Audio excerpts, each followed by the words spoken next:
All right.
Today on Hitting the Field, we take a deep look at each of the Final Four and their journey so far.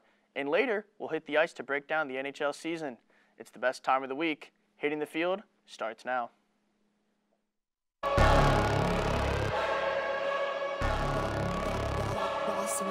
Things gon' change when I really hit the field. Undefeated chance, man, you know what's the deal. Tryna find a kid, I'm in the field doing drills. Boy, you just a sucker, you ain't never keep it real. 3 rings in my hand, I'm a warrior to the max. When I hang it up, they gon' have to give me plaques. Step up in the building and I only bring the facts. When I make a highlight, they gon' replay, run it back. Okay, always locked in, now I don't got time to lax. Saying he the best, he could take a lap. Batted 1,000 when you check the stats. Boy, is you ready? You ain't gotta ask.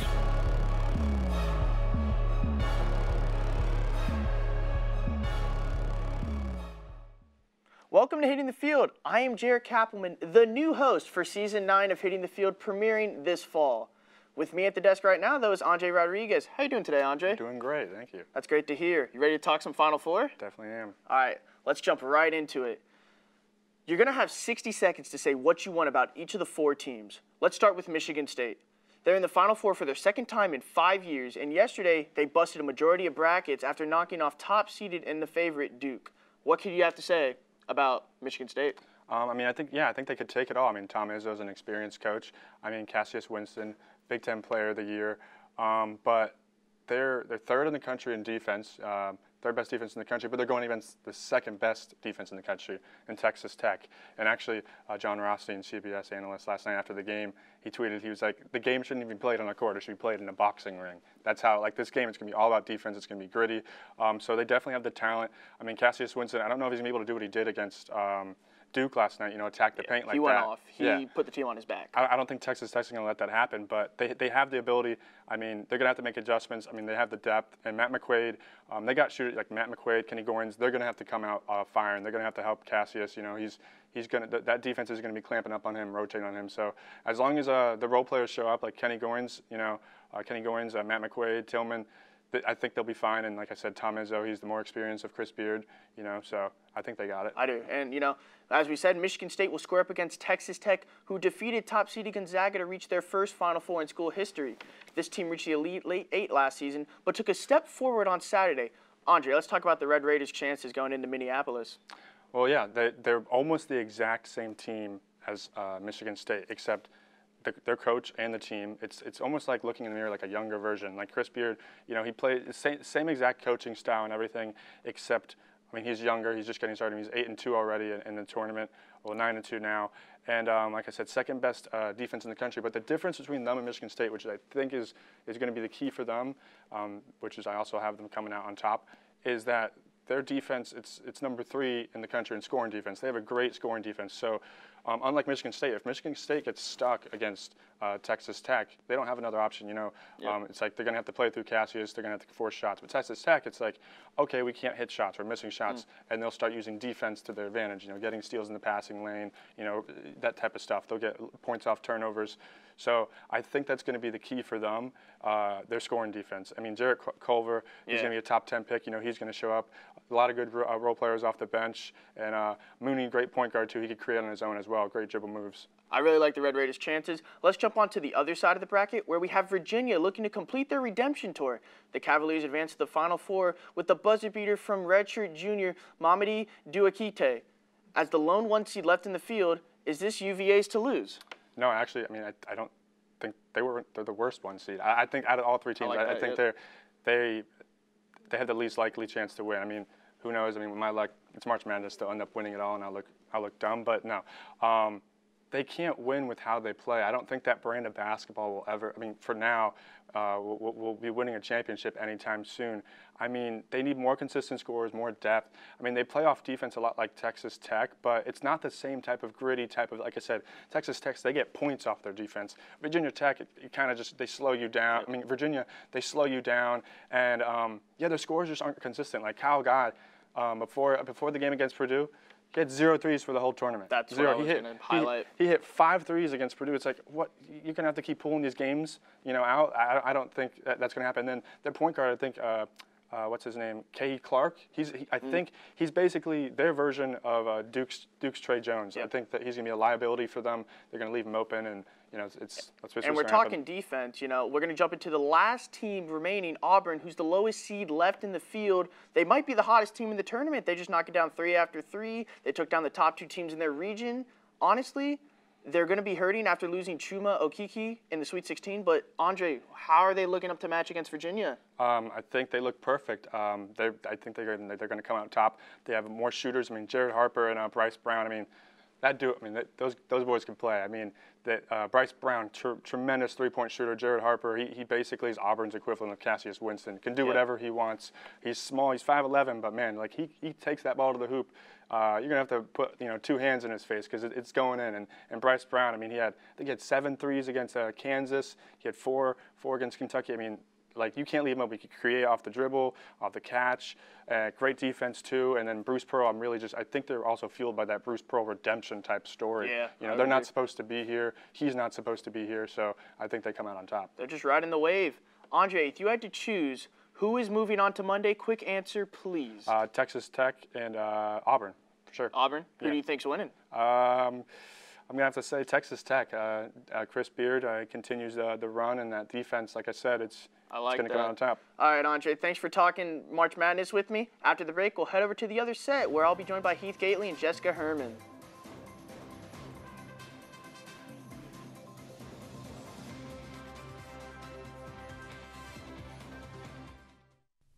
Hi, I'm Dave Jeffrey, attorney at law. Has your favorite team ever left you feeling sad, disappointed, or even a little angry? Don't you feel like you should be compensated for it? Just take a look at these real testimonials from my real clients. After Tyrod Taylor led the Bills to the playoffs for the first time in 17 years, I was the happiest I'd ever been. And then the Bills traded him, and I wanted to die. But thanks to Dave, I found my will to live again. Yo, Kevin Durant's a bitch. When he said his mom was the MVP, I was so pissed. He put up 30 a game, not her. Same time, I knew my boy Davey would be able to get me some quick cash. Thanks, Dave Jeffrey. I've helped millions of people, and chances are I might be able to help you too.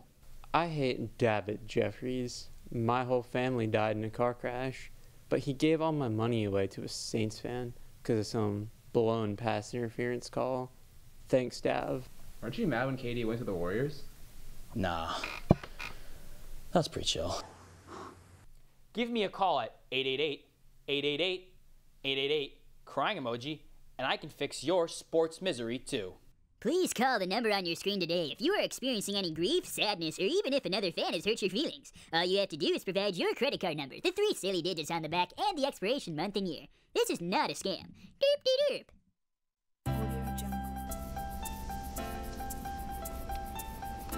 Good morning, fellas, except for Andre.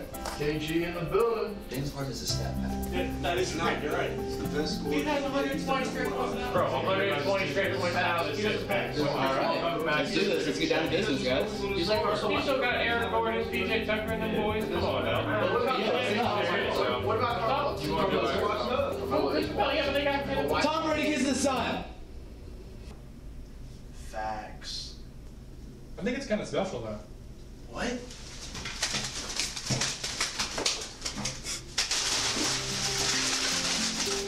What are you talking about, man? Crazy, man. Don't ever say that. This is your dad, What are you talking about? welcome back to HTF. We rarely get the chance to talk hockey here, but today we finally get that chance. Our two hockey analysts, Heath Gately and Jessica Herman, are going to break this down for us. How are we doing today, Jess? Not too shabby. What about you? Good, Heath. I'm offended I was asked second. Ladies first, show respect. All right, let's break down the award races for this year. Let's start with the Hart Memorial Trophy, which goes to the MVP to his team. Heath, I'll start with you. Who do you pick? I'm picking the obvious answer. It's Nikita Kucherov. He's the best player on the best team in the league. He's got the most points in the league. He's got 80-plus assists this year. The entire Lightning offense runs through him. Teams swarm him on offense for him not to touch the puck. 78 games played, 122 points. 78 games played, 122 points. He breaks the record pretty much for points. Like every single time he steps out there, it's like people haven't put up this many points in type of season since guys like Lemieux or Yager. Seriously, though, and then you got McDavid, who's next, I think, with 114, and it's unfortunate because you see they're not doing anything with that. That's a two-man team, really. It's like it's Draisaitl and McDavid, and everybody kind of doubted him for a little bit, but also Lightning, they've got so many other players, Kucherov, but like I also mentioned McKinnon because last year he was basically one of the finalists for it. He is 2 points away from having his record season that he had last year. I think it was 97 points. He's at 95 right now. He's got a week. I think he can make it happen. So are we in agreement, Jess, or are you going to go against Heath? I'm going to say 75-25. I'll give 75 to Kuch and then 25 to McKinnon. How do you feel about that? I feel like it's more Kucherov because McKinnon plays like almost like 21 minutes a game. So I feel like he also kind of has the inflation for his points just a little bit because he's playing like defenseman level minutes at this point. You really feel that way? Yeah. At the beginning of the season, Colorado had one of the best top lines in the league, though. And then they lost a million. We got to remember, what defines MVP to your team? I mean, is it more stats or what goes on behind the scenes? You know, who does the dirty work? That's kind of, That's a valid point. So I guess, are we in agreement on Kucherov for this one? I mean, I'm not going to say anybody else, so yeah, it's Kucherov. 100%. All right, I guess I'll suck it up and I'm going to say This is going to be a good segment. All right, let's jump into the Jack Adams Award. This goes to the Coach of the Year. Jess, who do you have for me? I know that you're going to appreciate this one. I have John Cooper for the Lightning. He's just an absolute beast. He got a contract extension. I'm pretty sure he is the longest active coach with with his team. He's been with Tampa for longer than any other coach has been with the team. So, come on, look at that. Look at them. I mean, I want to be biased and say John Cooper, but I'm going to go a little bit left field for here. I'm going to say Barry Trotz from the New York Islanders. The Islanders were supposed to be the bottom team in the league this year, pretty much. They lost Tavares. They were supposed to just bottom out, completely tank, and they're the second in their division. The Metro maybe isn't the strongest division in the world, but they're still not bad. Like, for them to make the playoffs this year with no one on their team really elevating themselves as a true superstar is impressive. I really look at that, especially once they got rid of Tavares, and you saw how the city reacted. Everyone wanted to kill everyone. I was waiting for a whole war to break out, and then, oh my God, and then when did they played, 6-zip? Did you see, what was the score? I can't remember. When they beat Toronto? Yeah, it's the Toronto game. Yeah, that was insane. That was gnarly. But also on top of that, Tampa Bay needs, I think, one more game win to reach 60, and it's only been once or twice before that it's ever been done. So if we could take one reach pick here, who would you pick? He agrees with me, but he doesn't want to say it because he's going to be biased. So there's no reach. You're saying it's either going to be John Cooper or Barry Trotz, no other person, like no chance at anyone else. Dude. If Arizona somehow sneaks in the playoffs, Rick Tocchet could be in the conversation. It could be possible, though, because there is talk. They have to make their final week push. It's probably one of those situations where, like, this team has to lose, and their brother, cousin, sister, wife has to do this for them to get in, but... Yeah, I think it's going to be John Cooper. Yeah, you got to make the playoffs to like win the Jack I Adams. agree. You have to at least prove yourself in at least some point. You can't just be decent. You can't miss the playoffs and be Coach of the Year. All right, now on to the Vezina Award, also known as Goaltender of the Year. Heath, who's your pick for this? All right, so here's why I couldn't pick John Cooper earlier, because now we're picking Andrei Vasilevsky, the best goaltender in the league. May not have the best save percentage or the goals against average, but he almost has 40 wins. He's got 37. He's 37-10 this year. With 51 games played. It's unheard of. And this is Vassy, right? This is who you're choosing? He missed an entire month. All right, and I'm going to cut you off here because when you've got Kucherov, 122 points. You've got Stamkos, 93 points. Are they you've defensemen? got Point, 90 points. You've got Hedman, 54 points. When you've got players like that in front of you, you're telling me you don't feel a little bit more relaxed? He's got the second best goals against average, goals saved above average in the league, only behind Ben Bishop. So he's facing quality chances and shots, and he's saving them. Okay, I chose Robin Lehner, New York Islanders goalie, and you already knew this, and you can go ahead and come at me. His save percentage is second, tied with Ben Bishop at .928, 24 wins, 12 losses. His last four games, he won all of them, and he included a shutout in that. And on top of that, Matt Barzal is number 1 in their points on their team, and he is still behind 3 players for Tampa. There are 3 more players ahead of the top player with points on the Islanders. Okay, so Jess, but I mean, he's 24-12 this season. Do you think that has anything to do versus 37-10? Well, my only opinion on that is they've got 2 goalies, and they've got a goalie that they're splitting the season with. They've got 2 amazing goalies. So in my opinion, in that situation, when you got one goalie who's doing a bomb job, and you got another goalie who's doing just as bomb, why not give one a break? They're making it to the playoffs. Save them. I was going to say, so Heath, I mean, are you happy? Well, not happy, but are you okay with saying a goalie of the year doesn't even play all the time? He splits time, like. I mean, like, so for Vasilevsky, he's split a little bit of time with Louis Domingue too, but only because he missed over a month with injury. Mm-hmm. But like, look at the numbers. Louis Domingue has got like a 90.7 save percentage, and Vasi's is significantly higher. He's about like two. So the Lightning above. play much better in front of him than they do in, say, like in front of Domingue. So for a goaltender to almost reach 40 wins in 51 games, unheard of. So like, yeah, Leonard and Greiss, they're an amazing duo. You can't deny it. But I don't think individually they're as good as a player like Vasilevsky, who single-handedly just bails his team out when they don't play defense. He had 50-plus saves against the Capitals. I will admit, like night. SportsCenter, there were at least like 20 times where his saves were on top 10. But I don't know. That team is just flashy plays. They made the playoffs over a month ago. I just don't see an award going to a goaltenders where it's like a 1A, 1B type situation. Like Leonard's a little bit more of the starter in New York, but they usually don't want to give it to those types of situations. The last person who won it in under splitting their time was Marty Brodeur at 47 games. Marty Brodeur is like a freak of nature. But that's what I'm saying. It's Marty Brodeur, so of course he's going to win it. He just gets it based off legacy. Yeah, true that. It might be that situation. I have to mention this one little fact. Their birthdays are 1 day apart. Vasi and Leonard. Just thought I'd throw that out there. Well, that's really relevant. Honestly, that's the most relevant stat of the day. But as I say, awards really don't mean anything if you don't show up in the postseason. Finally, let's jump into the Norris Trophy. This goes to the best defenseman in the league. Heath, give me an answer. We give it to Giordano this year. I think at 35 years old, he's almost putting up a point per game as a defenseman. Calgary's leading their division, leading the Western Conference.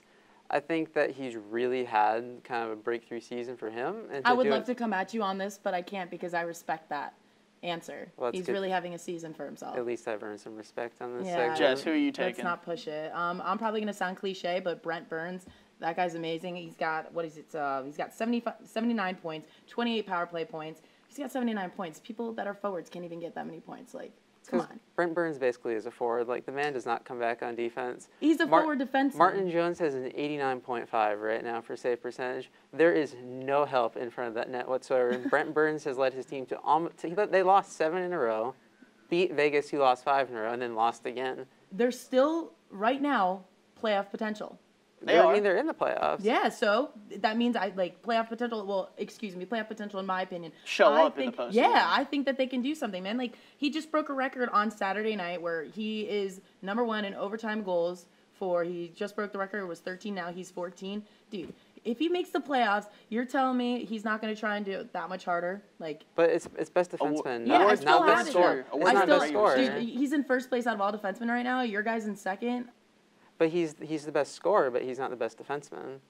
Well, is defenseman, we got to remember, the award's looking at the best defenseman, just labeled as a defenseman. It might not be just I'm solely curious when you say defense. that, why is Mark better?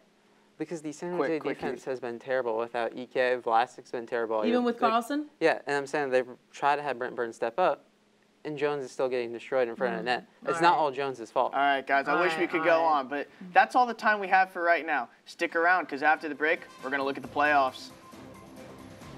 So how long do we have for C Block? Ooh.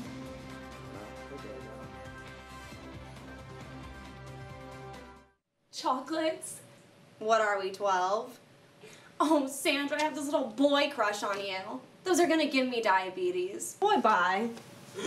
Are you sick of being rejected by every living, breathing, beautiful woman in this world? Yes. Are you tired of being an utter embarrassment to your family and friends because you're the only one who doesn't know how to talk to women yet? Yeah. Well, do you want the pimping to come easy? Yes. My name is Mr. Fly, and here I'm trying to talk to you today about pimp juice. Pimp juice?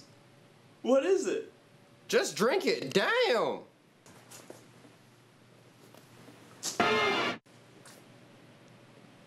Ben? It's Big Benjamin now, little mama. Pimp juice. Now we're pimping pineapple.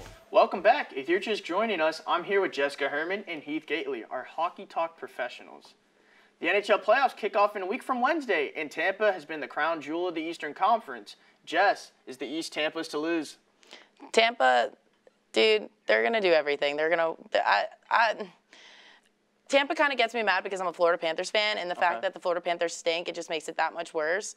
But it's kind of scary when a team does that well because it's like, what's progress without struggle? So the fact that they haven't struggled, I don't know what's going to happen for them in the playoffs. Well, the Panthers know all about struggle. Heath, what about you? I don't think you can say Tampa hasn't struggled. They've struggled in past years. They lost to the Caps in the conference finals. They missed the playoffs the year before that. A couple years ago, they got bounced by the Blackhawks in the Stanley Cup. So they've been so close so many times. They've dealt with injuries. And I think they have struggled a bit this year. Hedman's missed considerable time. Yeah. Vassy broke his foot and missed over a month. Strawman's missed a lot of time. Girardi's missed a lot of time. They're playing their 8th defenseman right now, and they're still winning a lot of their games. So to say they're not struggling isn't true. They're struggling and still managing to win. Okay. So who would we take as our second team? It's not Tampa, who? Oh, I definitely have Tampa. That's awkward. So from the East as my second team, I really like how the Caps have been playing lately. They had a really slow start for the year, but they've really come into form lately. They're first in the division right now, and I think a lot of teams in the playoffs aren't going to be able to match their physicality. I think a lot of the East has taken a step back outside of a few teams, and I think the Caps have a really good matchup for a lot of teams. They take a lot of shots per game. Ovechkin's still as good as ever. Wilson, as long as he can actually stay on the ice. Wilson, but Wilson's the type of player you want on your team, but you don't want to play against him. So do you think the Caps can run it back, or? I don't know if I would choose the Caps because I almost want to I would rather choose Toronto. Okay. Yeah, I would rather choose Toronto or the Islanders. I just don't. I think Toronto's going to choke again. Why though? It's Toronto. The city chokes in everything. I think the Bruins are in their head. I think Marchand's going to lick his way right That's out actually of the really first funny round. because I guarantee there's going to be speculation on him doing some inappropriate, nasty things. But it stinks for this question because I definitely want to pick Lightning, so I guess... we can all be in agreement for Lightning here. It's, if there was a reach team, Heath, we have Caps, we have, the Penguins. Penguins aren't going to do it. The it. NHL format, for playoffs, is unforgiving to a lot of teams. So I think the Caps actually have the easiest path to the conference finals at the very least. That's why I said that. Tampa, who's like this brick wall. Right, but they're kind of in Tampa's head a little bit. So Tampa's beat them twice in the season series this year, and the Caps just beat them recently. They've played a couple times, but that's the regular season. You can't say too much from it. But I still think the Capitals match up very well against Tampa because the Capitals play a very aggressive offensive style, so they don't let Tampa dominate the puck, which they do a lot against other teams.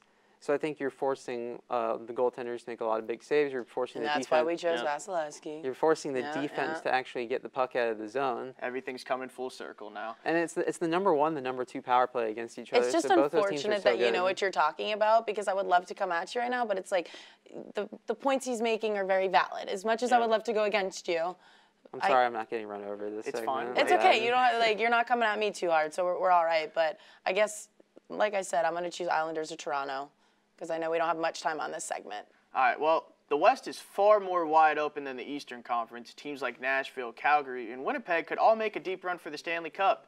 Heath, what team should we look out for in the Western Conference? So I'm going right in with a hot take here. I'm saying the St. Louis Blues are going to make the Stanley Cup Finals this year. And I'm saying you're saying that because of their goalie, but tell me why you chose that. Okay, I'm picking it because St. Louis has, since Binnington has come onto the team, St. Louis went from bottom of their division to 3rd, which doesn't sound that impressive, but that's extremely impressive. They were absolutely terrible. That was the type of team where it was like, at the beginning of the season, it was like Buffalo was doing really hot, and then all of a sudden they pummeled. It was like nobody's even talking about the Blues. So, you could even say, they were like on the hot seat. Changes need to be made, and they make this. But here's the thing: it's not just their goaltender is making a lot of great saves. He's got a .928 save percentage. You got Tarasenko. He's got 1.83 goals against. That's very good. You got Tarasenko, you got Shen, you got guys like Steen coming off the 4th line, Perron's back in the lineup. They've got good depth defensemen. It's a solid team, but the thing is when you stop having Jake Allen in net, who was their previous starting goaltender, they play so much better because what the Blues were doing at the start of the season. Jake Allen was only good last season. They had a lot. He was really only good last season. They had a lot of dump and chase, a lot of just kind of loose passes. Ever since Bington's been in, it's tape to tape. It's one-timers. Look it's at you with aggressive your offense. hockey talk. Okay, Jess, Heath. he's making you look like the I'm rookie okay here. with it, dude. Jess, I'm totally okay Who's your with pick it. in the West? You know what? I was gonna go with Predators, but why not Calgary? Because you got a Flames. defenseman that you really like up in there, and Johnny Hockey, Johnny Appleseed. You put that boy anywhere on that ice, he will come out of the corners with the puck. Here's my problem with Calgary in the playoffs. So Let me hear their it. goaltending is pretty weak. Okay.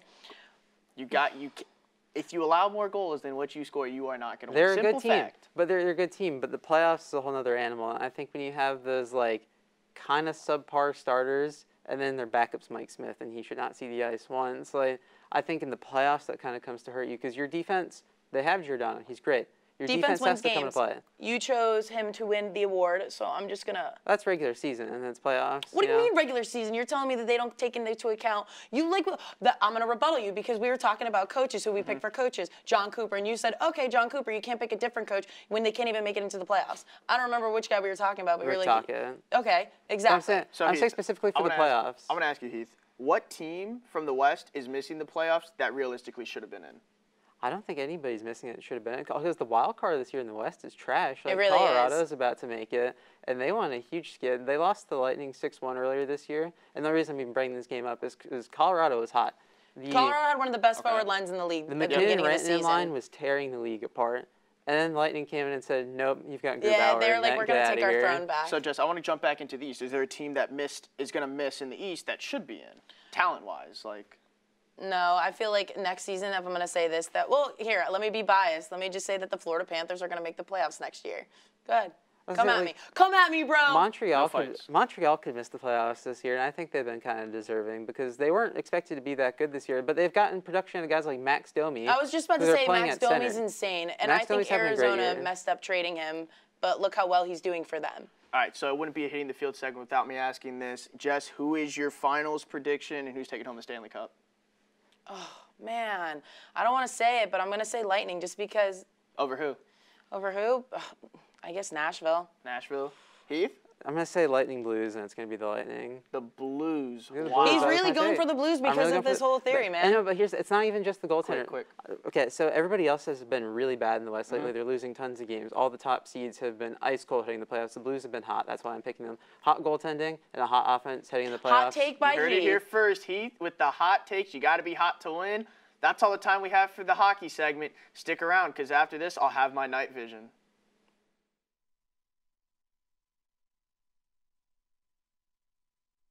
Yo, guys, I can't even imagine what it's like to be a Saints fan right now. Dude, I'd be so guys. mad. I can't believe that ridiculous no call. Bro, I'm puzzled. If they would have made that call, who do you think would have been in the Super Bowl? The Saints would have been in the Super Bowl. Come on now. The refs, they need to be punished. Oh, hey guys. Did you see my missed call last week? Could have sent that team to the championship. I guess not. I can't take this anymore. What's up with this guy?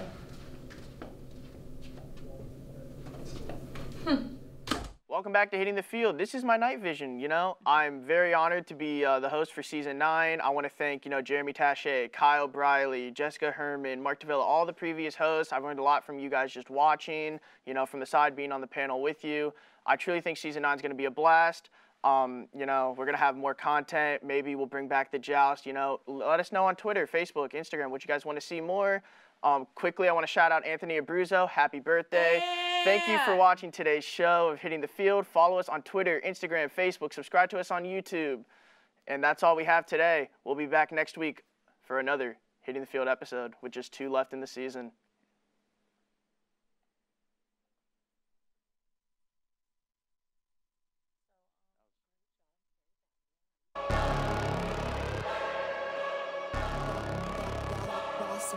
Things gon' change when I really hit the field. Undefeated champs, man, you know what's the deal. Tryna find a kid, I'm in the field doing drills. Boy, you just a sucker, you ain't never keep it real. 3 rings in my hand, I'm a warrior to the max. When I hang it up, they gon' have to give me plaques. Step up in the building and I only bring the facts. When I make a highlight, they gon' replay, run it back, okay? Always locked in, now I don't got time to lax. Saying he the best, he could take a lap. Batting 1,000 when you check the stats.